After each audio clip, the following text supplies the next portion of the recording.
Bom dia a todos, sejam bem-vindos a mais um tema do dia na redação do 00. Eu sou o Diogo Organista Pereira, estou aqui com o Luís Rocha Rodrigues, diretor de informação do 00, para analisarmos os principais destaques da jornada 23 da Primeira Liga. Certo é que ainda falta aqui disputar um jogo, mas já tivemos um derby do Minho quentíssimo e também vitórias dos três grandes. Luís, vamos começar pela vitória do Porto, foi o último a jogar, foi este domingo.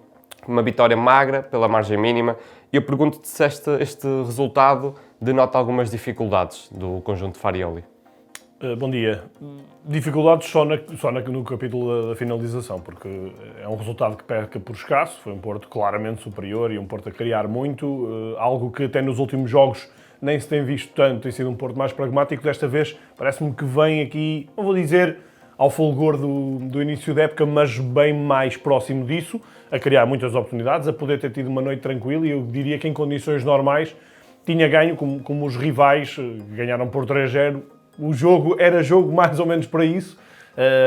Explica-se pela ineficácia, explica-se por 3 bolas ao ferro, explica-se por um gol anulado de forma milimétrica e por um penalti que, na minha opinião, fica por marcar para o Futebol Clube do Porto. Portanto, o Porto criou bastante e teria uma noite muito mais tranquila do que acabou por ter, embora também, na verdade, nunca se tenha sentido que o Rio Ave tivesse real capacidade para ameaçar aqui a vantagem do Porto. É um jogo em que o que salta mais à vista é o lado esquerdo, é a aposta continuada em Zaidu e em Piatusevski, e se Zaidu se percebe mais por já ser um jogador com vários anos de casa, por, enfim, já estar mais habituado a isto, Piatusevski é de facto um ótimo sinal e um ótimo sinal correspondido também, desde logo no lance do golo. É um jogador que encanta, é um jogador que entusiasma, mais do que encantar, diria entusiasmar.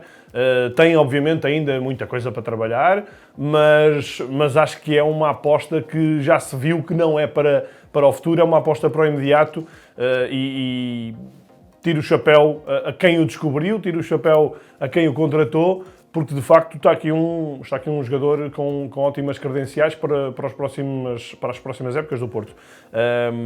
Volta a estar em bom plano, está nesta altura à frente de Borja Sainz, o que por um lado também explica o apagão que o espanhol tem tido nos últimos meses, mas sobretudo enaltece o que Piatusevski começou por fazer e que eu acredito que vai ser melhorado nos próximos tempos, porque creio que está, nesta altura, com...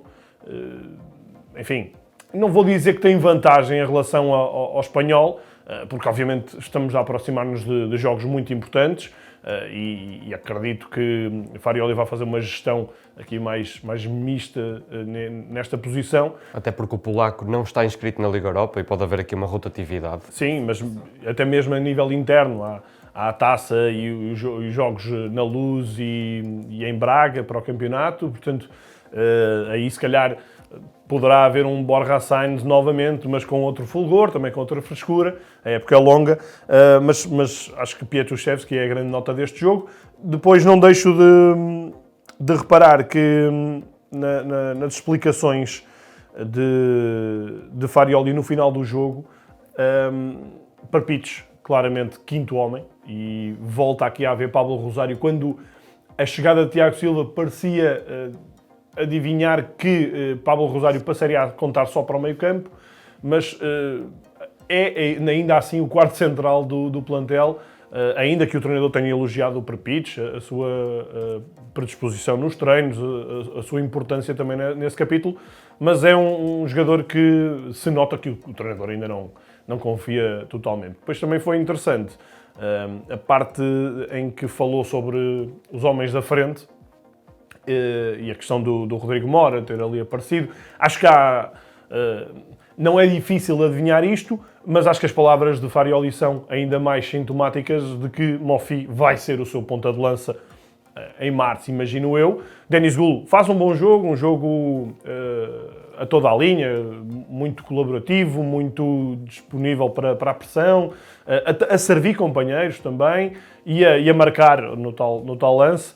Acho que esse golo ia dar-lhe uma carga muito maior a Denis Gul para poder continuar na titularidade, mas, e não deixo de registar com muita curiosidade, um Farioli que quase disse que não quis meter Moufi praticamente tempo nenhum para o ter hoje, segunda-feira, em que o Porto vai fazer um treino-jogo e em que aí ele quer ver Moufi a jogar pelo menos 60 minutos, vai esticá-lo ao máximo, foi a explicação do Farioli. Não deixa de ser curioso. Se o Porto não tivesse ganho, provavelmente isto também não teria sido assim tão explicado, mas gabo a honestidade do treinador e também a transparência para nós percebermos este processo em que ele, no fundo, está a fazer uma pré-época a Moufi em plena competição. Partimos do Dragão para Moreira de Cónegos, onde o Sporting venceu o Moreirense por 3-0, como aqui já referiste. Luís, na teoria, este seria o jogo a deslocação teoricamente mais difícil dos três grandes, o jogo mais difícil, e eu pergunto se o Sporting cumpriu, na tua opinião.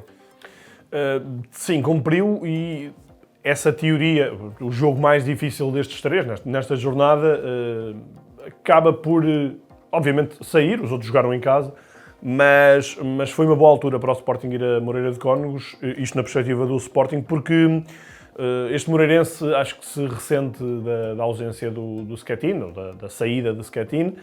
Continua a ser uma equipa a fazer um campeonato muito acima das expectativas, na minha opinião, e acho que o Vasco Botelho da Costa tem feito um ótimo trabalho, mas ainda está aqui a reencontrar-se, tem muito menos poder de fogo em termos ofensivos, e foi bom para o Sporting. Foi depois de uma semana limpa. O facto de ter sido uma semana limpa potenciou, por exemplo, o Francisco Trincão, que é um jogador muito desgastado, porque não parou, foi sempre sendo solicitado em todos os jogos, sobretudo quando a equipa tinha vários jogadores de baixa, e por isso já se notou aqui um Trincão mais leve, e acredito que outra semana limpa, embora os próximos jogos sejam na sexta-feira, vá ainda potenciar mais este Trincão depois para os jogos realmente decisivos.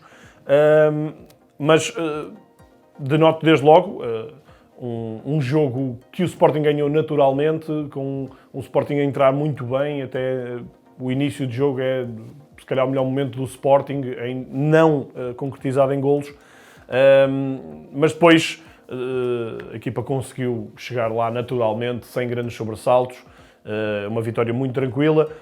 Uma nota importante para o lado esquerdo, onde não houve pote e, portanto, jogou o Luís Guilherme desta vez. Ele é mais um jogador da direita, para usar o pé canhoto, um pouco ao estilo do futebol moderno, em que os extremos jogam de pé cruzado. E ele entendeu-se bastante bem com o Maxi Araújo, foi uma nota, mas depois a tendência natural de quem joga pela esquerda e é canhoto, o cruzamento vindo mais por fora, enfim, não é tão próprio do estilo, da dinâmica desta equipa do Sporting. Era algo que era natural de acontecer, mas por outro lado também a equipa ganha muito com Jenny Katam, como se viu, com aquele grande golo. Portanto, acho que foi um teste muito positivo para o Sporting, foi um check muito limpo, a equipa não teve grandes sobressaltos, controlou o jogo e por isso uma vitória natural também. Na Luz houve gol de letra de Rafa, uma bela exibição de Sheldrup, mas o destaque maior vai aqui para José Neto, o ala lançado por José Mourinho no lado esquerdo da defesa.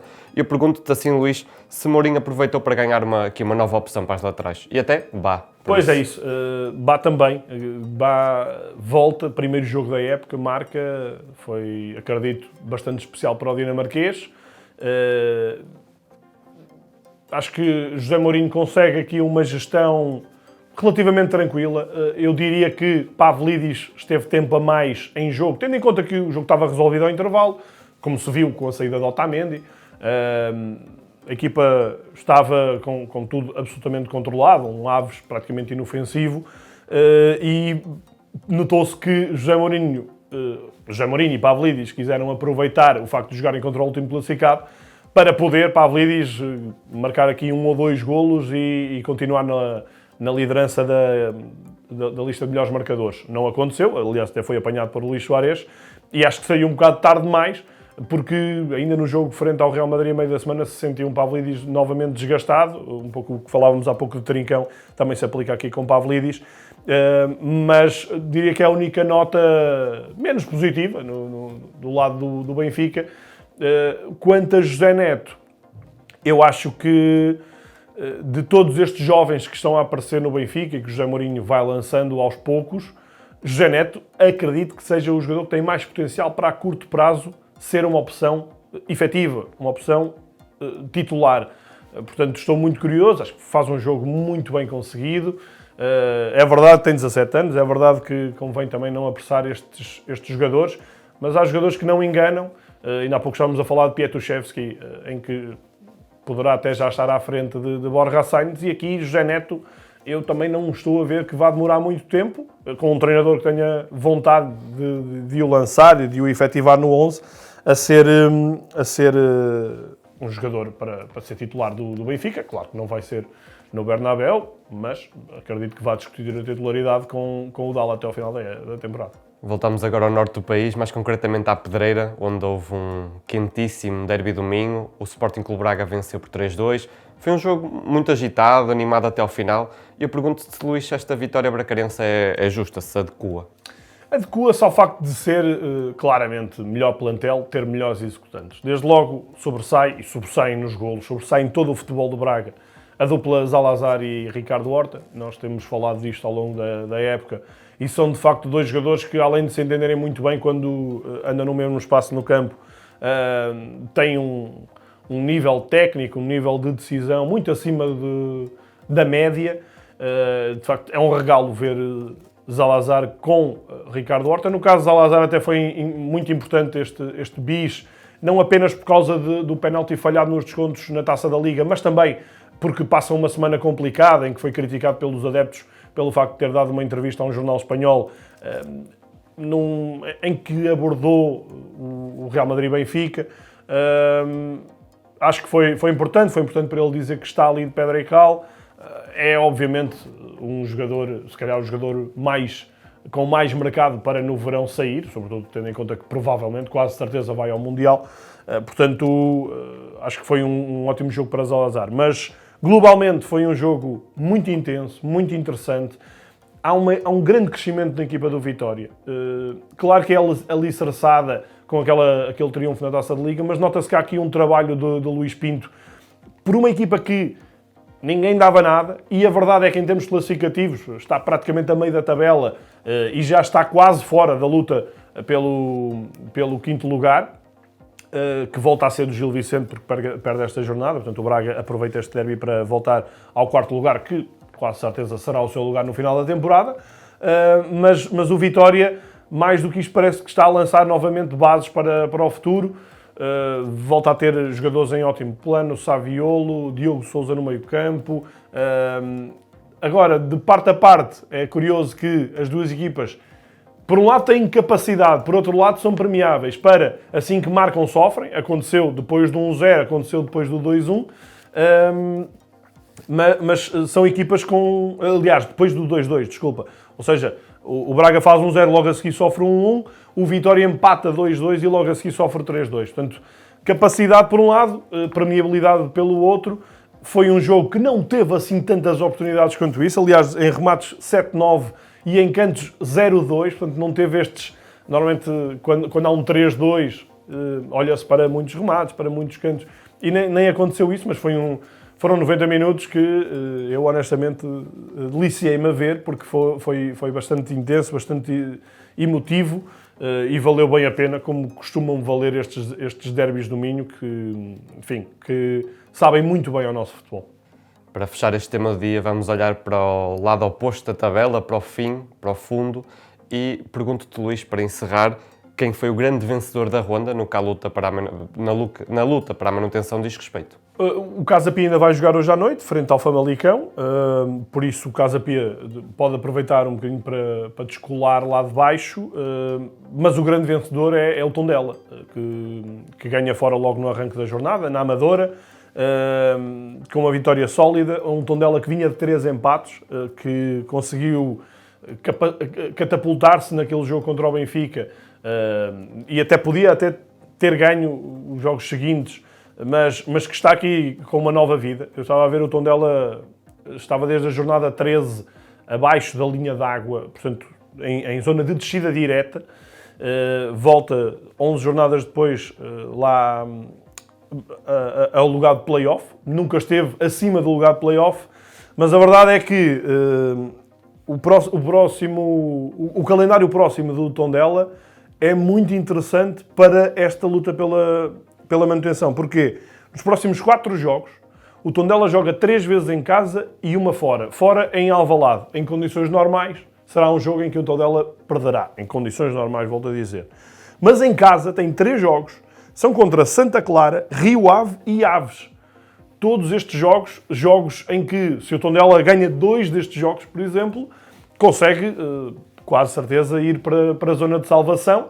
Depois, obviamente, ainda falta muito campeonato, mas não deixa de ser interessante este calendário próximo do Tondela. Portanto, deixo esta nota específica numa jornada em que o Santa Clara e Petit entram em zona de descida direta e, portanto, mesmo com um empate em Alverca, que não foi um mau resultado, mas soam os alarmes nos Açores, num Santa Clara que, lá está, volta a haver aquela conversa do 5º clube que vai à Europa e depois pagar a fatura no ano seguinte. Vamos ver se o Santa Clara se safará.